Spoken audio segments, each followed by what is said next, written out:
If you want to learn how to actually use LinkedIn to get clients, then it helps to know which marketing and business development strategies are actually working today and which ones are just a giant waste of your time, your money, and your energy. After all, when it comes to growing your business and getting more clients, it's clear that LinkedIn is a major business player in the social media space. And yet, most of the advice and strategies that are still being suggested and promoted today are hopelessly ineffective, outdated, and sound like they came from a high-pressure sales manager's playbook from 1987.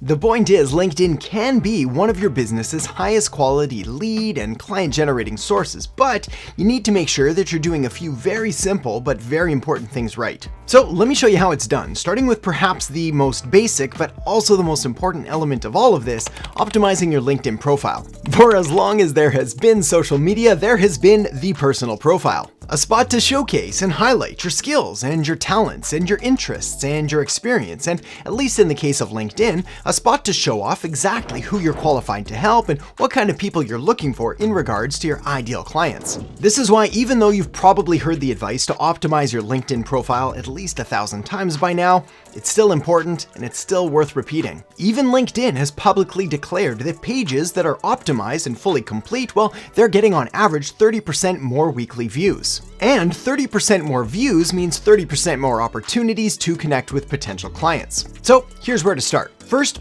get a good picture, probably smiling, and ideally one that doesn't look like you just cut your ex out from the photo. Next, make sure that your name and any associated titles are clear and compelling, and avoid filling this up with what I call alphabet soup. I mean, sometimes credentials are important, possibly even mandatory, like if you have a certain kind of doctorate or a PhD. But for the most part, unless you're required by your industry to display these, they mostly just look messy and kind of confusing. So whatever the common terms for your title or your position, or more accurately, whatever terms your ideal clients would be searching for, well, make sure to use those. You're much better off trying to be clear here rather than creative. The reality is that LinkedIn still very much acts like a search engine where people put in certain terms and certain kinds of keywords, and then whatever category or industry or related keywords that you have in your title and in your descriptions and in your bio and so on and so forth makes you more likely to appear. Of course, another great place to include these relevant keywords that people may be looking for is in the content you create. So let's talk about that next. According to the Content Marketing Institute, 96% of B2B marketers are now using LinkedIn to distribute their content, which in marketing terms means basically everybody. Now, when it comes to creating different kinds of content for LinkedIn, you've got a couple different options available, but LinkedIn for the most part suggests keeping your posts relatively short, to around 150 characters or less. But my advice is to take that with a grain of salt, or a pound of salt,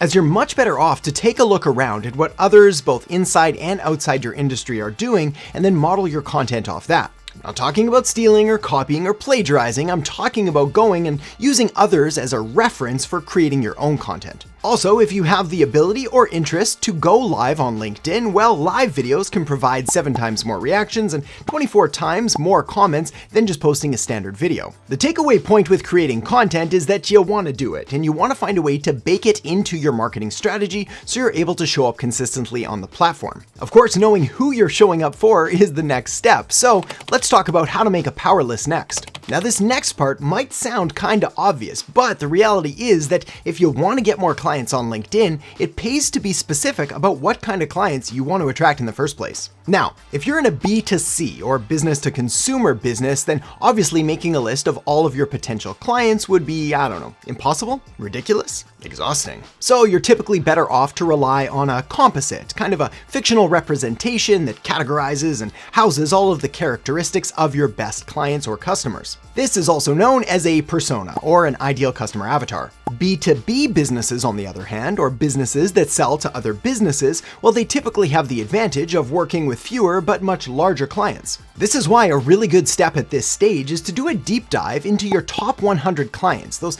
people that you would just love to take on as accounts for your business. Now, ideally, these would be specific people that you wish to make a connection with and reach out to and start to forge a relationship and build some kind of trust, but they don't necessarily have to be the founder or the president of the entire company. They could be the CEO, CMO, CTO, CFO, or a director, a manager, or even a well-connected employee. The point is, you need a goal, and you need a target, and you need a list of names in order to pursue so that you can sort of formulate a game plan for how you're going to make those connections and reach out in the first place. LinkedIn is, after all, a social media networking platform, and the keyword there is social, so let's formulate a plan to do that next. One of, if not the most important element in all of LinkedIn is in making connections, and essentially being LinkedIn.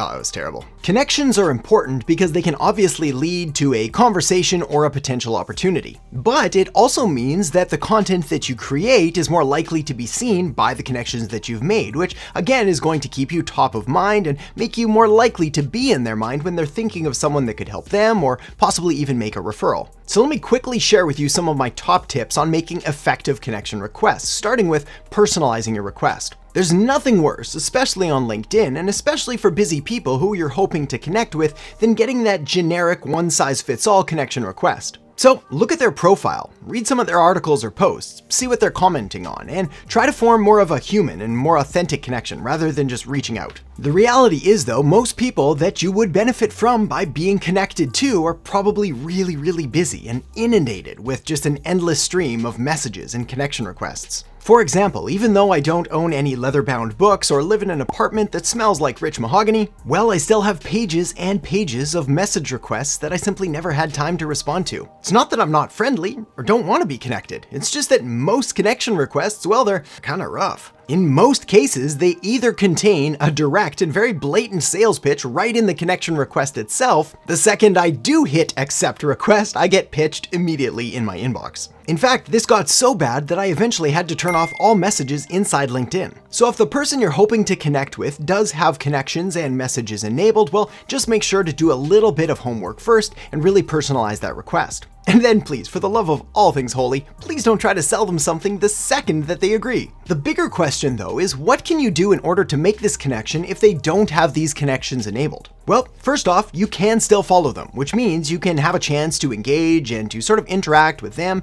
and with their content as they post it. Next, good old-fashioned content marketing still works like an absolute charm here. So, post content of your own. Engage with others' content and try to be active and engaged on the platform. Even 5 to 10 minutes a day can go a long way. And when it comes to making connection requests, well, there are other people that you should reach out to, including others in your industry, which is a great place to start. First of all, you already have something in common, and next, these people are probably going to be the ones to hopefully recommend or refer you or possibly offer advice or ideas or inspiration or strategies to help you on a similar path. Also, don't be discouraged or take it personally when somebody on your ideal list doesn't respond or doesn't agree to your connection or doesn't react in any way whatsoever. It's probably not that they're not friendly, and it's not that they don't care. It's just that they're busy and they're probably inundated with all of these connection and message requests. So don't give up, reach out. Keep making content, keep engaging with their content, and over time, the cream really does rise to the top. And if you're continuing to create good content and make good connections and provide value to them and to the community, you will stand out. All that said, there is another entire section of the market that you may want to make connections with that you may not have considered before. So let me share that with you now. More people today are leaving their jobs and striking it out on their own than ever before in history, and you don't want to ignore these people. In fact, this new economy, known as the creator economy and made up largely of social media influencers and bloggers and videographers, well, it's the fastest growing small business type. And studies show that more kids today would rather be YouTube stars than astronauts, which is crazy because astronauts are cool. But it's not just kids that are responsible for the growth of the creator economy. In fact, a study done by Tilt shows that the bulk of the creator economy is being driven by Gen X, followed by millennials, followed by boomers, and then lastly followed by Gen Z. As a side note, most creators don't actually like the term influencer, as they're building real businesses and not just making money by doing silly dances on TikTok. Which is a really good thing, because if I had to make money by dancing, I'm pretty sure I'd starve to death. But if you'd like even more strategies to grow your business and make sales on LinkedIn, well, the next thing you're going to want to do is check out the video that I've got linked up right here on even more LinkedIn marketing strategies. So make sure to check it out now, and I'll see you in the next episode. So first start with your ideal target market, who you're trying to reach, the message that you're going to use and their pain points and problems and things that your business is actively positioned to solve, and then how those two kind of work together.